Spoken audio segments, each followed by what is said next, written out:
Yep, we've done it. Another month of baseball. Setting in for May POTM. A couple highlights from me. We saw beef, an actual fight, get started on a field due to fantasy football. I saw a recent statistic here on Twitter that the Orioles and the Phillies are actually tied for the same record. The Orioles have the lowest payroll. The Phillies have the fourth highest. At least you have the Sixers, right? Marcus Semien finally hit a home run. A bunch of crazy stuff has been going on, but none crazier than the sheer amounts of options that we have for the POTM Lightning Diamonds. There's a lot. I get it. I might not pick who you think is apt.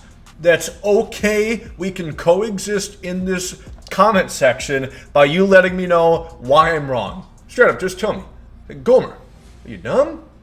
And explain yourselves. Show your work. Leave a like down below. Subscribe if you guys are new to the channel, as always. And let's go ahead and get into this one. Starting off with the first set card now. In the first April POTM, we had 9 set cards. 5 hitters, 4 pitchers. I'm gonna do that same shit. Clay Holmes has not given up a run.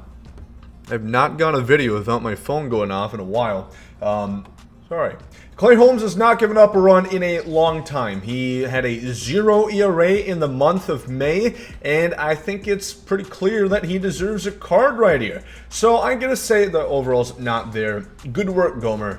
Like an 89 overall. I don't think it's going to be insane because his ERA is great, but he wasn't wild at anything else. So he'll have a sinker, which is nice. Of course, we like to see that sinking fastball, that gyro ball into the game here. So Clay Holmes, definitely deserving of a card.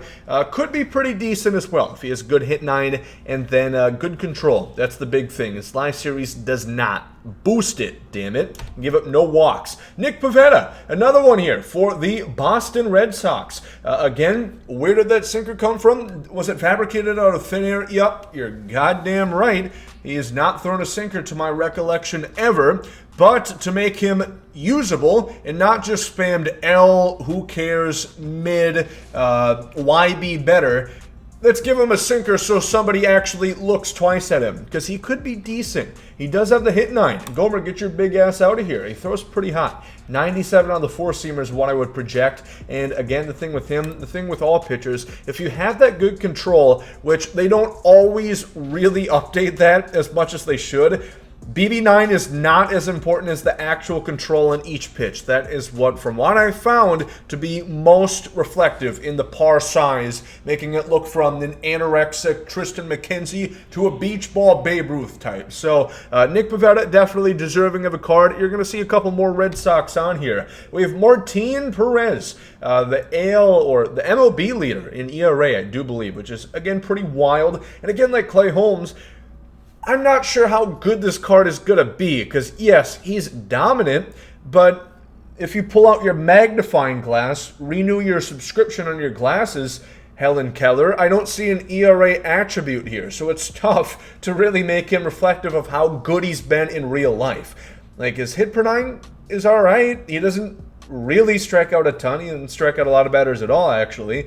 And he doesn't really limit walks that much either. So it becomes, yes, he definitely deserves to get a card. It's just how good and how usable is it actually going to be? Because that's the whole thing. Sure, you can give the people who most deserve it, but what's the point if nobody cares about actually using the card in the game? Martin Perez does have a cutter. He'd be a lot like Nestor Cortez, essentially, I would imagine. Just an upgraded version of him, which he's an honorable mention. I think we'll wait for an all-star card for him. I like his season a lot. Shane McClanahan, wouldn't you know that sinkers miraculously appeared once again, because this card could be good, but if you just give him those 4 pitches, nobody's really going to bat an eye. He's going to throw high velo, and he actually does limit hits, strikes out a lot of batters, and limit walks. So this could be a very good card. I had this on the upper echelon, the rare tier, of course, because they did it in a different manner this year. There's the base round and then the rare round of these different diamonds in the set cards. So Shane McClanahan, I think very deserving, of course. You know, maybe could get lightning if there wasn't just so many damn good producers And there wasn't so many damn good position players for the month of May. So, great month and keep it up. Starting off with the hitters here, and what a banger. Luis Ariz. Now, is he going to get one? Maybe. Is he going to be used by more than me? No. I mean, this card would be interesting. Luis Ariz is a guy who is a below average defender. He doesn't run particularly well. He hits for absolutely no power. Against lefties, he's like a league average hitter. But the kind of contact he hits against righties and the sheer plate vision and the ability to just spit on pitches and take your walk is immeasurable. So, I don't know. I just thought this would be fun to do with Luis Ariz right here. Surely that card would set the record with the most green parallels, maybe even the most superfractors of all MLB The Show history. Cole Calhoun for the Rangers. Another card for them here. You know, he had a really good month. Honestly, his OPS is right up there alongside the top guys who are going to be Lightning candidates, but I'm not trying to tell you the tooth fairy isn't real here in saying Cole Calhoun is not going to get the Lightning Diamond. Same thing with Martin Perez. Sorry, Rangers fan, that's just not going to happen. So 99, 106 against righties, 101, 89 against lefties. Pretty damn good, of course. It's the speed, 44. He had 34. You'll see a lot of fudging the numbers here with speed on these outfielders. I don't know about you. I like to catch baseballs. I want to have a chance if there's a ball somewhat in the gap, or even if I need to run forward 8 steps, that we could get there. I remind you, Cole Calhoun had center field secondary on his live series with 34 speed. Imagine that. The fielding isn't awful, but you know, it really depends. It's pretty contingent on the speed there. Dalton Varsho, I think, could be a very cool card. Of course, he is technically a center fielder. He plays there more than catcher. He's labeled a catcher in the game, and I'm hoping they do the same, keep that consistent, and just give him outfield as a secondary, because he's a damn good card. I mean, he's going to have 90-plus contact easily, hit 300 against both righties and lefties on the month, hit a lot more power against righties and lefties. Again, sugarcoating the power against lefties, that's no secret. They definitely like to do that. Do I care? No. I gladly welcome them doing so. I think it said he had 65 blocking on his live series card. Showzone just does not allow me to update the blocking attribute there, but 74 speed as a catcher. He would be good, both catcher and outfielder. 69, a nice amount of arm. Not really, it's pretty shitty. So a bit of a hindrance, both at catcher and outfield there, but not too big of a deal. I would be a big fan of this card in the base round there. Jorge Soler looks like he's probably going to get his yearly POTM mix.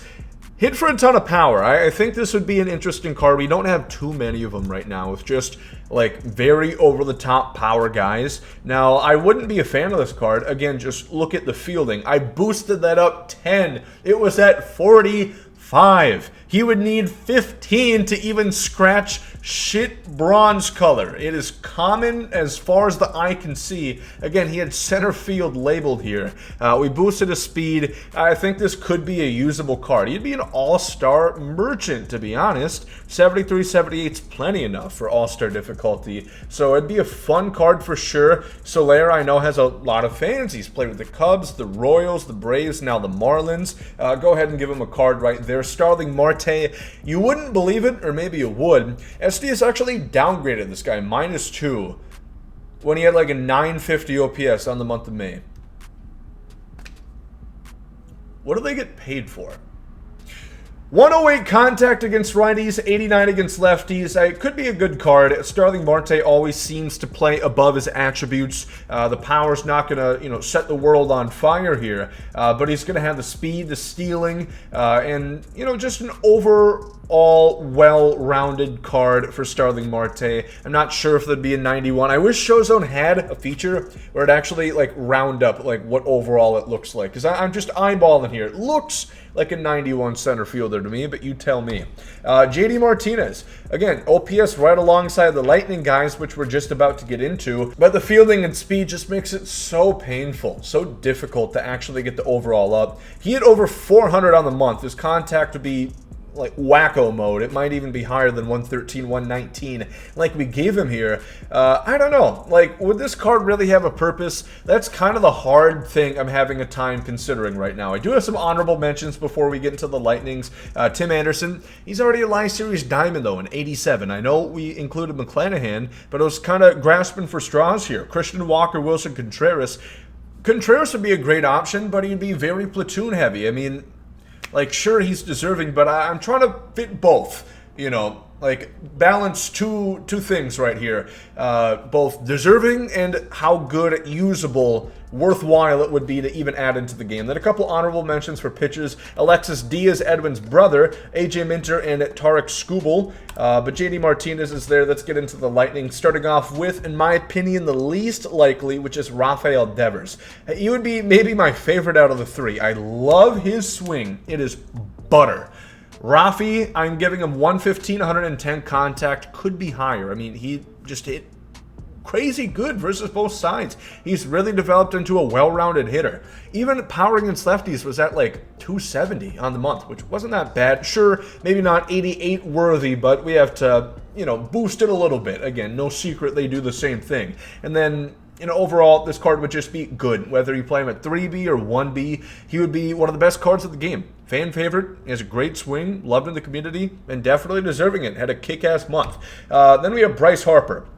Now, the case for him is Bryce Harper is the only guy, or he is the lowest diamond currently. Rafi is a 90.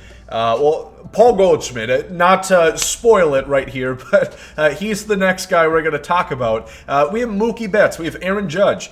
Judge is a 94 Live Series. Mookie is a 94 card that they just dropped 2 weeks ago. Like, the community likes Mookie, but we don't like him as much as a guy like Nelson Cruz. Go ahead and give us a Nelson Cruz card every week, like they've proved to do so far this year, but slow it down on the Mookie content. But what I'm getting at here is those are just too high overalls. If the Lightning Diamond's going to be like a 95 overall, what's the point of giving them another card, right? So Bryce Harper would definitely deserve it. He'd be very balanced, actually. Hit lefties even better than righties. In the month of May, gave him 70 speed, silver defense, 80 arm. This would be a damn good card, I'll be honest with you. It would probably make me regret buying Babe Ruth because he is that good and well-rounded. Bryce Harper, again, always has a great swing. Really like his Live Series. Was a big fan using him in the events earlier on in the year. And then Paul Goldschmidt. Sure, it looks like a higher overall than it is. Keep in mind that Frank Thomas is a 99. Part of the reason is because his vision and discipline is so high. That's something always to look at. Those really boost overall, but they do practically nothing gameplay-wise. Discipline, disregard completely. Clutch and vision matter slightly. Contact affects the PCI, not vision. The game's bad enough where it's going to bail you out if you're not close to the ball. You'll still foul tip it. But Paul Goldschmidt here, I didn't boost his fielding or speed at all. I just wanted to put it all in offensive attributes. Sure, it'd be another first baseman, but at least it's a righty. At least it's a different kind of card. It's not like a copy-paste like Prince Fielder was exactly the same as Anthony Rizzo. So let me know what you guys think. Out of those three, who would you want most? Goldschmidt, Rafi, and Bryce Harper. Those in my mind that make the most sense. Paul Goldschmidt is probably the most likely that we're going to see out of those three. That's my thoughts right now. If I missed anybody, I'm sure I did. Mike Yastrzemski comes to mind. A lot of guys. I mentioned a couple honorable mentions, but only so many cards exist. They're going to have to whittle it down eventually. So, as always, leave a like down below. I apologize that I will not be here for the big drop on Friday. It's a huge day for MLB The Show, one of the biggest ever, and I will not be here. Shame. I'll be here Sunday. Keep an eye out. Subscribe if you guys are new to the channel. Thank you for watching. Hope you guys have a great day. There comes out Yeet.